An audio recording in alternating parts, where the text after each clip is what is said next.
ou quase todos, somos com mais ou menos empenho nautas do espírito, assim como o Vasco da Gama e os grandes marinheiros foram desbravar novos mundos ao mundo. Também os espíritas são convidados a levar ao mundo velho o novo mundo, o mundo do espírito. E a Gláucia Lima teve a coragem, sozinha, mais a doutora Maria Júlia Preto Pérez, de São Paulo, de introduzirem em Portugal uma coisa que era um sacrilégio, a terapia regressiva a vivências passadas. Hoje em dia toda a gente fala nisso, já se fala nisso na Faculdade de Medicina em Lisboa, qualquer psiquiatra, psicólogo faz regressão de memória, mas houve alguém que deu a cara no início, foi a doutora Maria Júlia Preto Pérez e foi a doutora Gláucia Lima. Parabéns pela coragem, por estar sempre de cabeça levantada, divulgando a doutrina espírita para que a sociedade melhore. Vamos então ficar com o processo da reencarnação. Obrigada.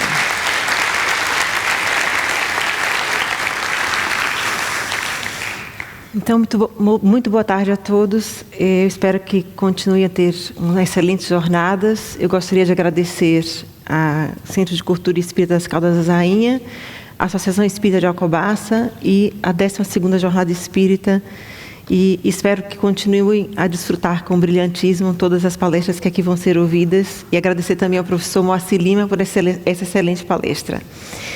O que eu venho vos trazer hoje é o processo da reencarnação. Portanto, nós vamos iniciar agora essa jornada vos falando sobre a reencarnação, depois o que é que os espíritos, o projeto que os espíritos vêm fazer quando encarnados, as dificuldades que têm quando reencarnam, e coube a mim essa tarefa inicial de vos falar, de trazer algumas palavras sobre o processo da reencarnação.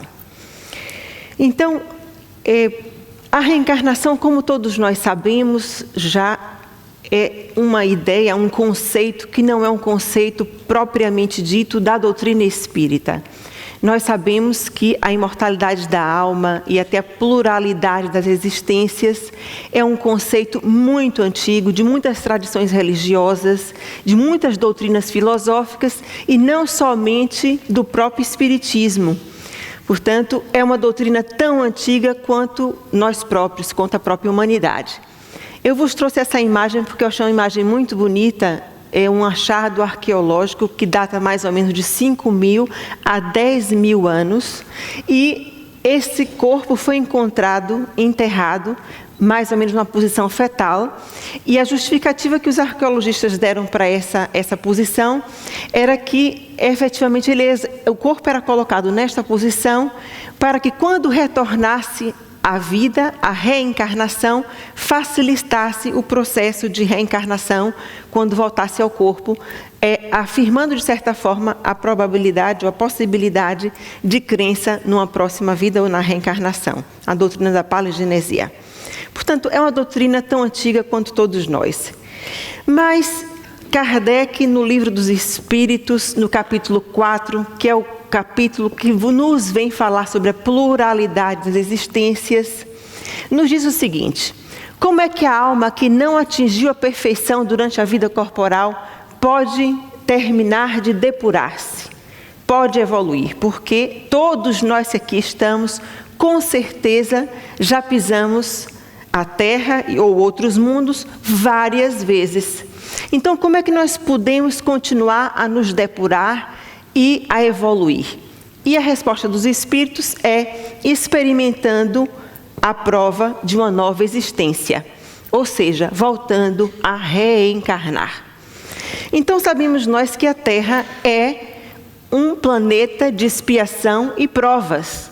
Provas aquelas que nós escolhemos porque realmente queremos provar, queremos ultrapassar as nossas vicissitudes do passado, e expiações aquelas que sofremos realmente através da lei de causa e efeito.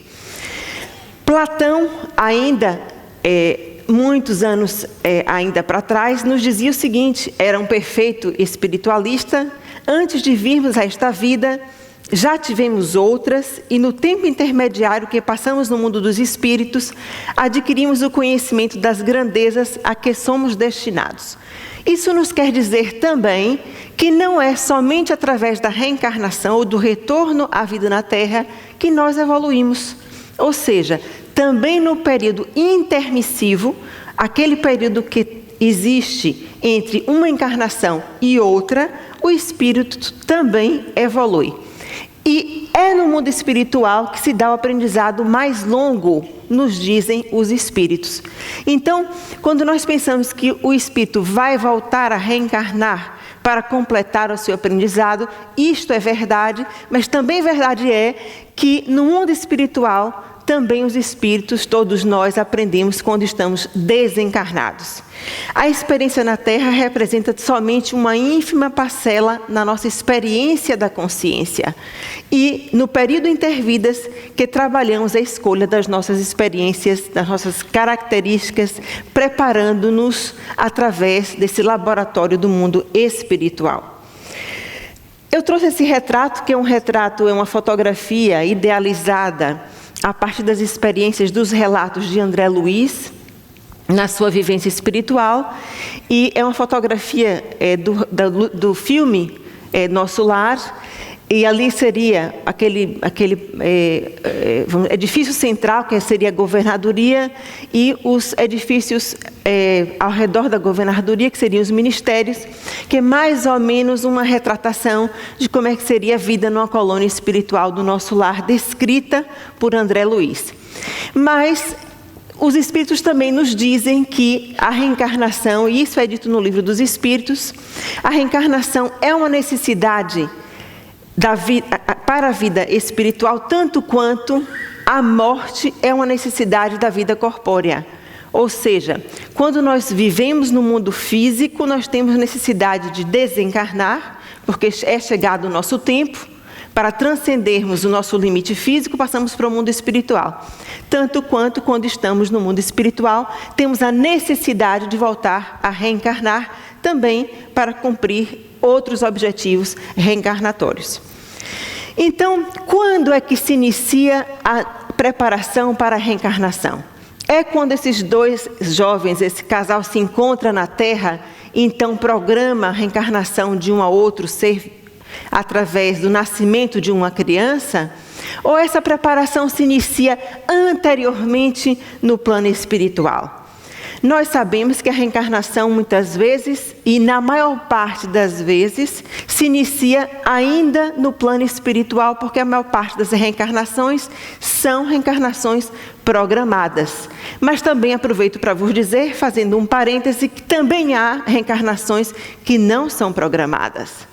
Então eu trouxe aquele casal muito feliz no plano espiritual, numa união feliz, fazendo uma programação da sua reencarnação. E aqui a fotografia também retratada por André Luiz, segundo a sua experiência na colônia espiritual Nosso Lar.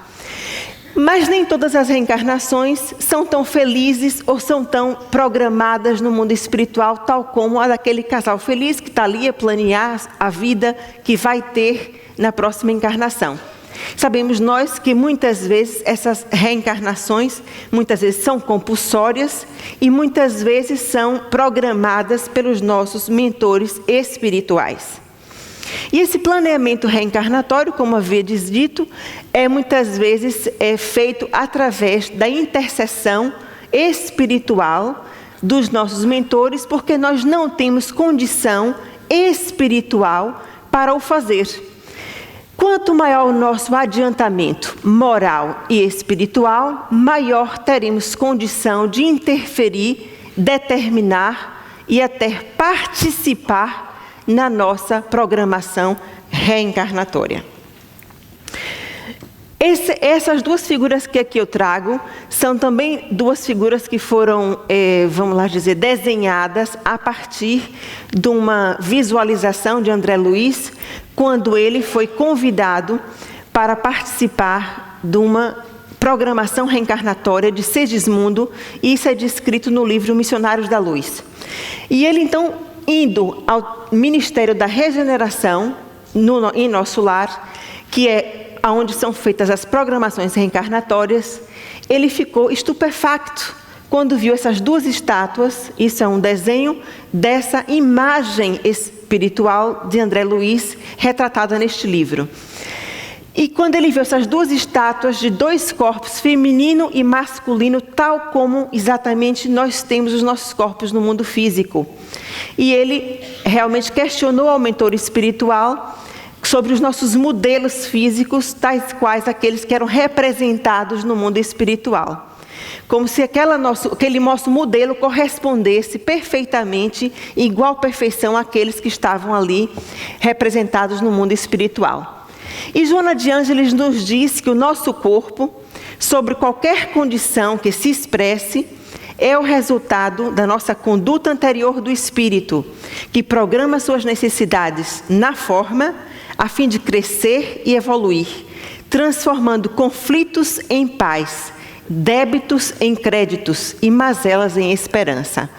Então nós sabemos hoje que o nosso corpo físico realmente tem a forma da nossa forma, que é a nossa forma espiritual. E que todas as mazelas que nós encontramos no nosso corpo físico são o reflexo do nosso corpo espiritual, trazidos para as nossas experiências evolutivas se cumprirem a partir do nosso nascimento. Temos o nosso corpo que nós precisamos para poder cumprir as nossas necessidades evolutivas no momento presente nessa encarnação. Então temos essa imagem que retrata o nosso espírito, o nosso perispírito e o nosso corpo físico. O perispírito seria o nosso modelo organizador biológico no nosso mundo físico, e ele não é nada estanque, ele está sempre em transformação, porque está em interação com o nosso espírito e o nosso corpo físico, com as forças ambientais e com o nosso pensamento. E temos então a nossa genética, que é determinada exatamente pelas nossas forças periespirituais a partir do nosso nascimento. Temos o nosso genótipo, que seria a nossa carga genética, e o nosso fenótipo, que é a expressão dos nossos genes. Por exemplo, se nós temos dois irmãos que são gêmeos idênticos.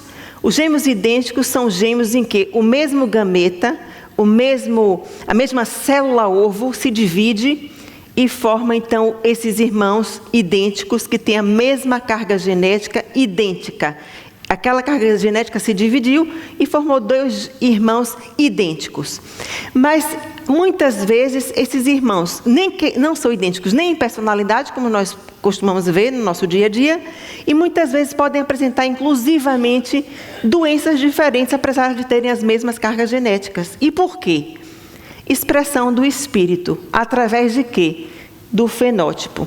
Então nós acreditamos, espíritas, que o nosso perispírito ou nosso espírito irá então se expressar através do nosso fenótipo, que é a expressão genética dos genes, mas sofrendo mais as forças do ambiente, do nosso pensamento, ou seja, a expressão física da nossa genética. Então, voltando então para a nossa concepção, a união do espírito ao corpo começa no momento da concepção. Por isso, para o espírita, e voltando, fazendo também o outro parêntese, para o espiritismo, o espírita não aceita, vamos assim dizer, o aborto, porque é a interrupção da gravidez em qualquer momento da concepção. A união do espírito ao corpo começa no momento da concepção, mas ela só se completa totalmente no momento do nascimento. Algumas pessoas até dizem que só se completa totalmente aos 7 anos de idade, quando se completa realmente a reencarnação. Quando a reencarnação totalmente se completa, ou quando o espírito está completamente ligado ao seu corpo físico nessa existência. Pronto, mas fisicamente o espírito começa a se ligar ao corpo físico no momento em que os gametas, feminino e masculino, se unem. Porém, como esses laços ainda são muito tênues, o espírito reencarnante pode muitas vezes, pelas forças reencarnatórias, muitas vezes, pela negação da reencarnação ou pelo seu receio em reencarnar, romper esses laços diante da prova. Isso é mostrado através da pergunta 345 do Livro dos Espíritos. Então, vamos fazer assim, uma breve exposição acerca da nossa concepção e vamos nos dizer, isso aqui é um espermatozoide tentando penetrar uma célula ovo. E então o início da gestação humana acontece 2 a 48 horas após o ato sexual. Tem uma duração de 270 a 280 dias. E a própria gestação divide-se em 3 fases. A primeira fase, isso é importante para nós, para percebermos algumas questões. A fase ovular, que é a formação do genoma, do genótipo, onde a nossa carga genética está sendo construída, porque no momento da concepção, nós vamos ter a união dos gametas após aquelas 48 horas, vamos assim dizer, e 23 pares cromossômicos do pai e 23 pares cromossômicos da mãe se unem, formando uma célula ovo. Normalmente, a maior parte de nós temos 46 cromossomos do pai, 23 e 23 da mãe. Alguns de nós nessa sala têm mais um ou menos um e somos pessoas normais. Pronto. Podem existir alguns tipos de alterações nos gametas e existir mais ou menos 45XY ou 47XY, podendo ou não dar alguma alteração genética a partir dessas mutações. Depois, na segunda fase, é uma fase embrionária e, volto a dizer, na fase ovular, existe, como nós vimos há pouco, logo a ligação do espírito ao corpo físico. Por quê? Porque essa influência do perispírito ao corpo físico vai influenciar na seleção genética, porque esse campo magnético do perispírito sobre o corpo físico vai ser muito importante para selecionar os genes necessários para o corpo físico que eu preciso para essa atual existência. E a partir do momento da fase ovular, existe ali a presença espiritual sempre presente e muito importante nessa fase. Mas também é importante pensar, e aqui eu acho que eu tirei qualquer coisa. É muito importante eu pensar que... Eu desconectei aqui qualquer coisa. É muito importante pensar que, a partir da fase ovular, é também muito importante pensar que não é somente presente as influências da mãe, do espírito reencarnante, mas também as influências espirituais da mãe, mas também do pai, do progenitor nesta fase. Então, toda a influência mental e espiritual dos progenitores são muitíssimo importantes na determinação, inclusivamente genética. Assim os espíritos dizem, afirmam e nos chamam a atenção nessa fase ovular. Joana de Ângeles é muito clara nisso nos seus livros falando dessa fase ovular. Na fase embrionária, que vai mais ou menos até a 8ª semana, é outra fase em que o perispírito tem grande ação e formação, porque é nesta fase em que todos os órgãos são formados. Depois, na fase fetal, o fato é só crescer. Portanto, é nessa segunda fase embrionária que há a maior ação do perispírito. É uma fase de formação estrutural, em que a anatomia humana é completamente formada e é feita a própria diferenciação celular. Existe um autor que diz que toda célula parece ser capaz de lembrar o que deve fazer. E essa lembrança, essa memória, muitas vezes atribui-se a quem? A ação do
Portanto, algumas situações, por exemplo, do espírito, medo das provas atuais. Como nós vimos que a ligação inicial é muito tênue, eu própria já tive situações de regressão de memória, na qual o espírito, quando estava próximo, havia, por exemplo, o encontro dos gametas, havia, por exemplo, a possibilidade daquela gravidez evoluir, mas haviam abortos espontâneos.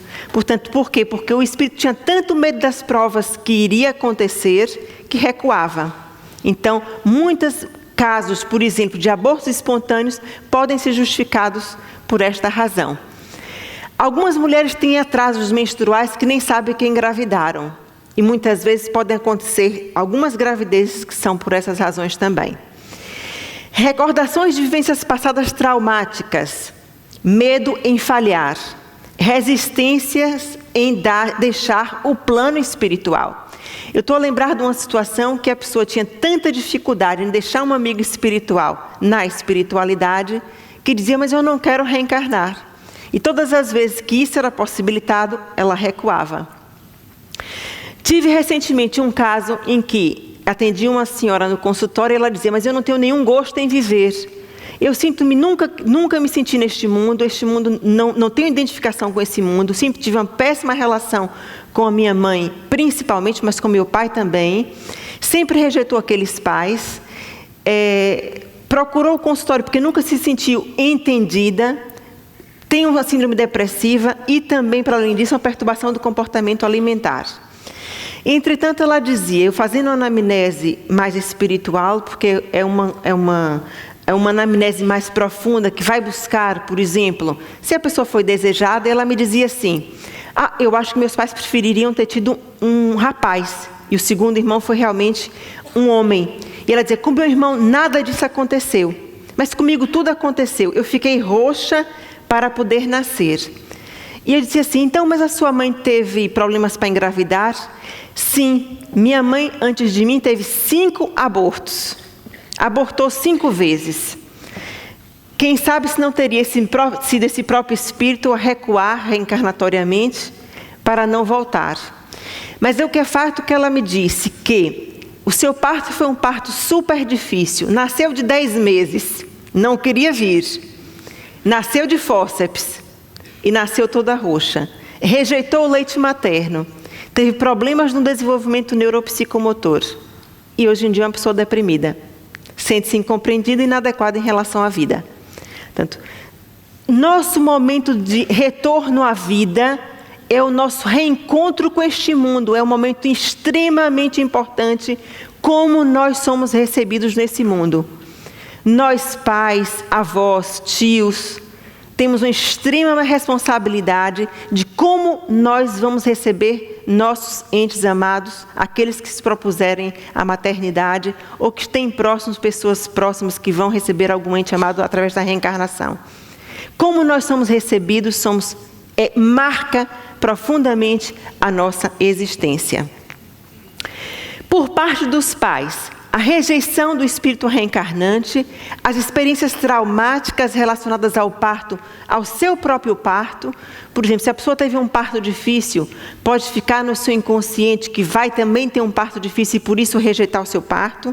A negação da função da paternidade porque requer responsabilidade, ou até mesmo a pessoa deixar de fazer coisas que fazia antes, que agora vai deixar de poder fazer enquanto casal.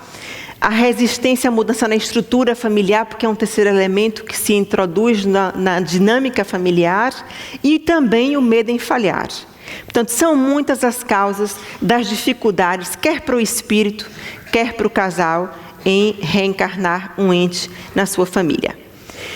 E quais são as consequências? Portanto, as consequências em relação a isso, quer da parte do espírito, quer da parte da mãe ou do pai, as dificuldades em engravidar, os abortos espontâneos e repetitivos, as gestações difíceis, os partos complicados, as mortes prematuras, as complicações obstétricas, as mortes em tenra idade, as relações precoces difíceis, as depressões periparto. Quando eu falo periparto, não é só pós-parto.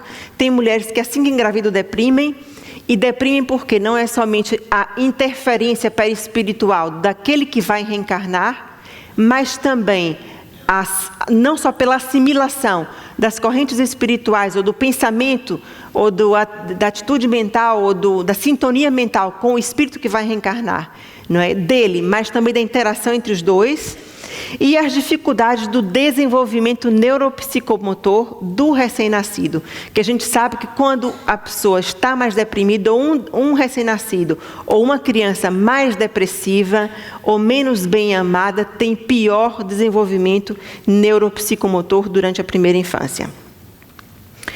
Portanto, os espíritos também nos dizem que há, para além das reencarnações programadas, as reencarnações acidentais.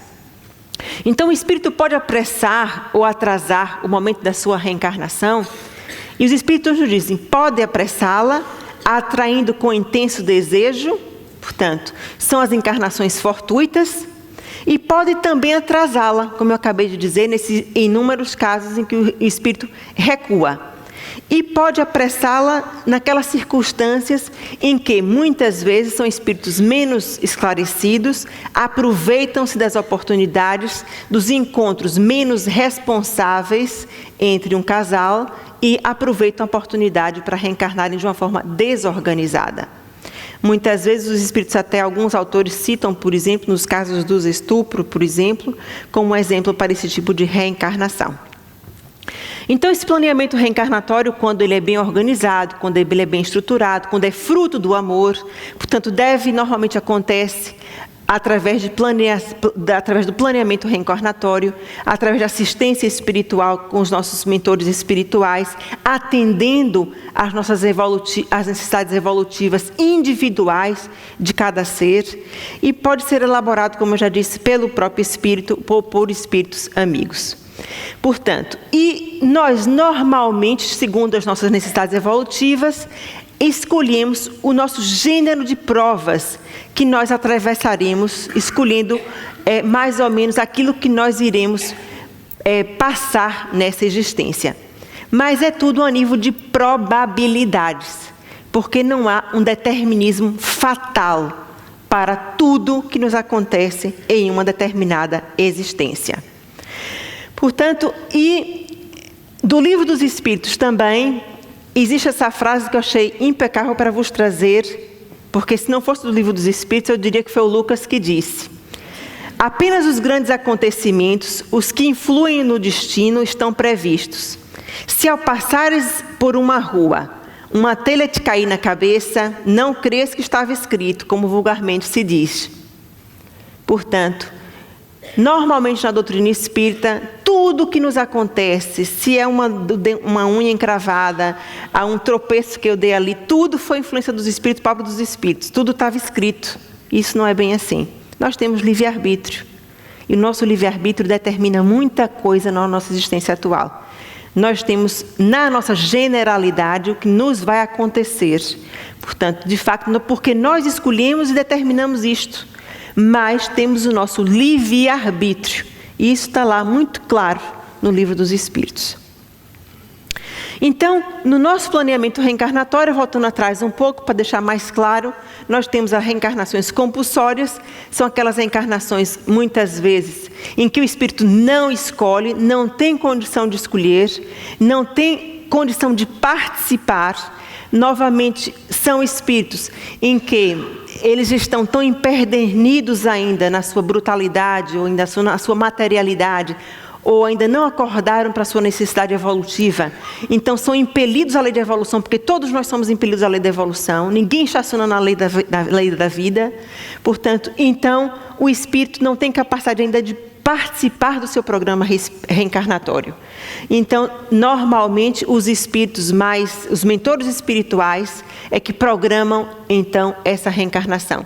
E as reencarnações acidentais, que os espíritos sentem-se atraídos quase que mecanicamente e fortuitamente numa questão de aproveitamento de uma relação sexual fortuita, e normalmente numa circunstância, eu pus ali o carnaval, porque o carnaval é um bocado um exemplo disso, né, em que há muitas relações sexuais assim, num contexto sem responsabilidade e podem acontecer reencarnações fortuitas.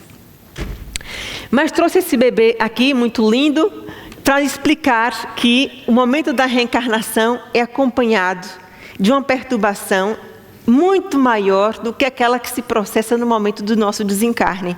E nós não temos consciência disso. Nós pensamos nos preparar, que nós nos preparamos muitas vezes e mal para a morte, para a desencarnação, mas não pensamos que para nós é difícil nascer. E por isso muitas vezes a gente não entende porque nossas crianças, nossos bebês muitas vezes são chorões, muitas vezes têm dificuldades em se adaptar a este mundo. Porque é difícil nascer, é difícil sair do mundo espiritual, onde tudo é mais leve, tudo é muito mais tranquilo, e virmos então para um mundo mais denso, mais material. Portanto, e os Espíritos nos dizem isso na pergunta 339 do Livro dos Espíritos. Essa perturbação é muitas vezes mais longa do que aquela que acontece com a desencarnação. Portanto, a morte do corpo é uma espécie de renascimento para o espírito e a reencarnação para este é uma espécie de morte. Portanto, porque ele vai entrar numa espécie de clausura, muito embora nós não sintamos isso quando estamos aqui encarnados. Mas é verdade. Eu vou vos passar agora um filme, que é um filme breve, de 4 minutos, que vai anteceder depois o meu encerramento. E esse filme vai vos retratar a reencarnação de Segismundo. E dando a contextualização dessa reencarnação que eu vos trouxe, que eu penso que é bastante elucidativo, Segismundo foi um espírito que, numa reencarnação passada, ele foi homicida de Adelino. Isso é relatado no livro Missionários da Luz, também de psicografia do Franciscano Xavier e de autoria de André Luiz. Recomendo vivamente para quem quiser entender melhor o processo da reencarnação neste livro. E o capítulo 13 fala exatamente sobre o que está aqui neste filme. E Adelino foi morto por Segismundo, porque tinha Segismundo uma paixão assolapada por Raquel. Entretanto, Adelino e Raquel aceitam no plano espiritual terem Segismundo como seu filho numa próxima existência. Mas a Segismundo aproximou-se já no período reencarnatório, tendo aquele casal aceitado voltar como pais daquela entidade, aproximou-se do lar e nunca mais conseguia reencarnar, porque Adelino tinha sonhos pavorosos de uma entidade que lhe estendia a mão, mas ele sentia aquela emoção que vibrava do seu ódio por Segismundo, por tê-lo morto, e acordava apavorado, tenso, a dizer, tem um pesadelo. E quando era para ter uma aproximação espiritual, carnal com a mulher, nada para ninguém. Pronto. Então, a partir desse momento, os espíritos resolveram anteceder. E Alexandre, mentor espiritual, convidou André Luiz para ajudar nesse processo, e é por isso que André Luiz vai àquele ministério para aprender o que era a reencarnação e como se processava, e não conto mais para vocês lerem um livro. Mas, entretanto, quando chegam à casa de Adelino, Segismundo estava num canto, muito triste e choroso, porque não conseguia mais nunca reencarnar, porque Adelino não permitia, porque intoxicava o seu sêmen com as suas recordações inconscientes, odiosas, em relação àquela entidade que se aproximava dele pedindo perdão. Então os espíritos sabiamente prepararam uma noite, o filho mais velho fez uma prece, portanto eles já tinham uma consciência espiritual bastante grande, Adelino e Raquel nessa encarnação, e naquela noite o Joãozinho fez uma prece, pediu a espiritualidade que lhes ajudasse, e naquela noite, em desprendimento espiritual, Adelino foi levado a um encontro espiritual com Segismundo. E os espíritos pediram que inicialmente Segismundo voltasse a pedir perdão a Adelino e lhes mostrasse o seu constrangimento pelo que tinha acontecido e pedisse para reencarnar. E, de fato, a partir de então, conseguiram fazer essa aproximação espiritual de Segismundo ao casal para que eles pudessem voltar e reencarnar. Vamos ver então o filme, que É um filme interessante e vai retratar um pouco como é que é feito essa aproximação e a ajuda espiritual que teve a partir dos mentores espirituais.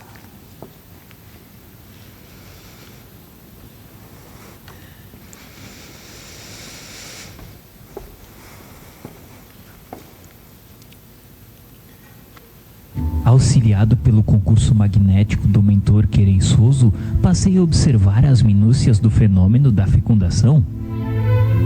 Através dos condutos naturais, corriam os elementos sexuais masculinos em busca do óvulo, como se estivessem preparados de antemão para uma prova eliminatória, em corrida de 3 milímetros aproximadamente por minuto.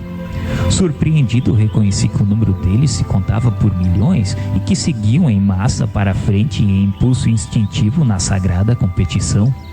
No silêncio sublime daqueles minutos, compreendi que Alexandre, em vista de ser o missionário mais elevado do grupo de operação de auxílio, dirigia os serviços graves da ligação primordial. Segundo depreendi, ele podia ver as disposições cromossômicas de todos os princípios masculinos em movimento, depois de haver observado atentamente o futuro óvulo materno, prescindindo ao trabalho prévio de determinação do sexo do corpo a organizar-se.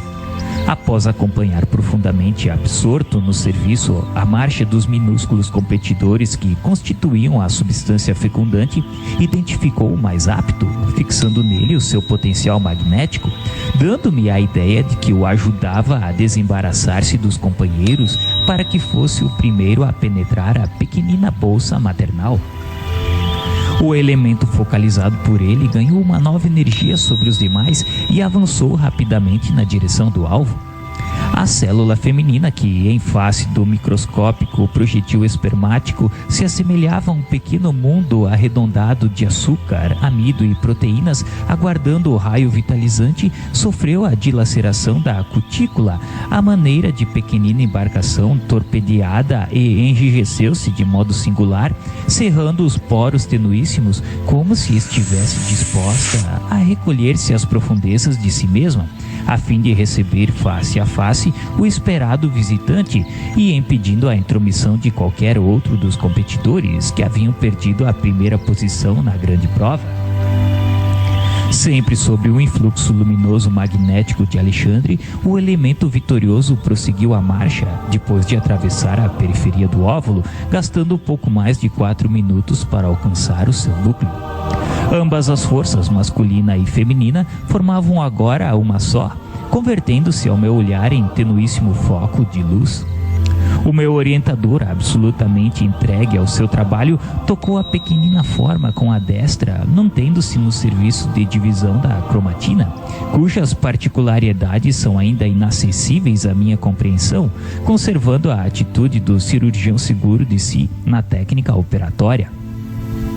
Em seguida, Alexandre ajustou a forma reduzida de Segismundo, que se interpenetrava com o organismo perispirítico de Raquel sobre aquele microscópico globo de luz impregnado de vida, e observei que essa vida latente começou a movimentar-se. Havia decorrido precisamente 1/4 de hora a contar do instante em que o elemento ativo ganhara o núcleo do óvulo passivo. Depois de prolongada aplicação magnética, que era secundada pelo esforço dos espíritos construtores, Alexandre aproximou-se de mim e falou: "Pronto, está terminada a operação inicial de ligação. Que Deus nos proteja." Sentindo a admiração com que eu segui agora o processo da divisão celular, em que se formava rapidamente a vesícula de germinação, o orientador acentuou: "O organismo maternal fornecerá todo o alimento para a organização básica do aparelho físico, enquanto a forma reduzida de Segismundo, como vigoroso modelo, atuará como ímã entre limalhas de ferro, dando forma consistente à sua futura manifestação no cenário da crosta." Eu estava boquiaberto diante do que me fora dado a observar, e sentindo que o fenômeno da redução perispiritual de Segismundo era um fato espantoso aos meus olhos, acrescentou bondosamente o instrutor: Podemos.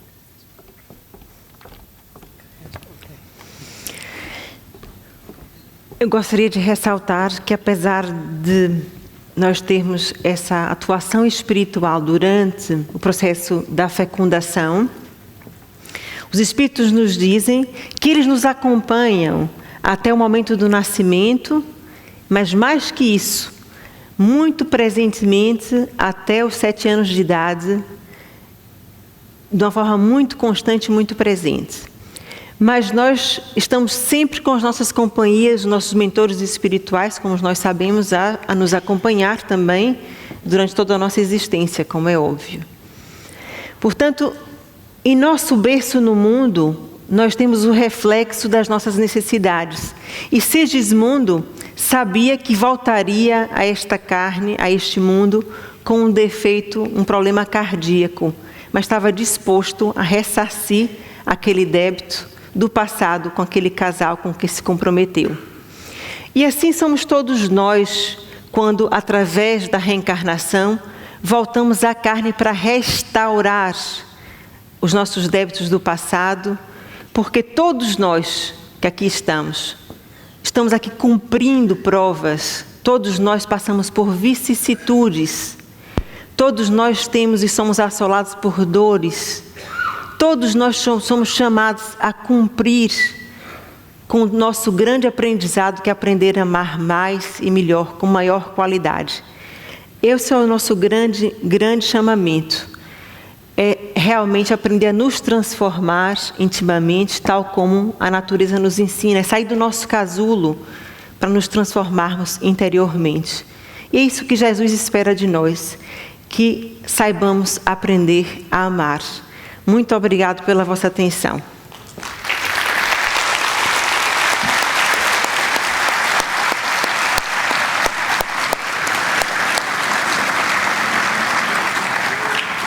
Espera aí. Olhem, está agora na hora de agradecermos à doutora Gláucia esta lição que nos trouxe aqui sobre a nossa própria vida. E tem, o protocolo tem uma lembrancinha para a doutora Gláucia. Já agora. Haja luz. Haja luz. Obrigada.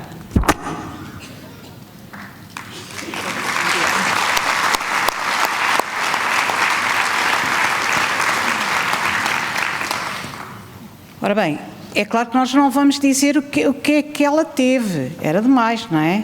Só que tem a ver com as Caldas. Não é nada disso que vocês estão a pensar. Mas explique então, lá, Amélia, senão vão ficar a pensar que é outra coisa.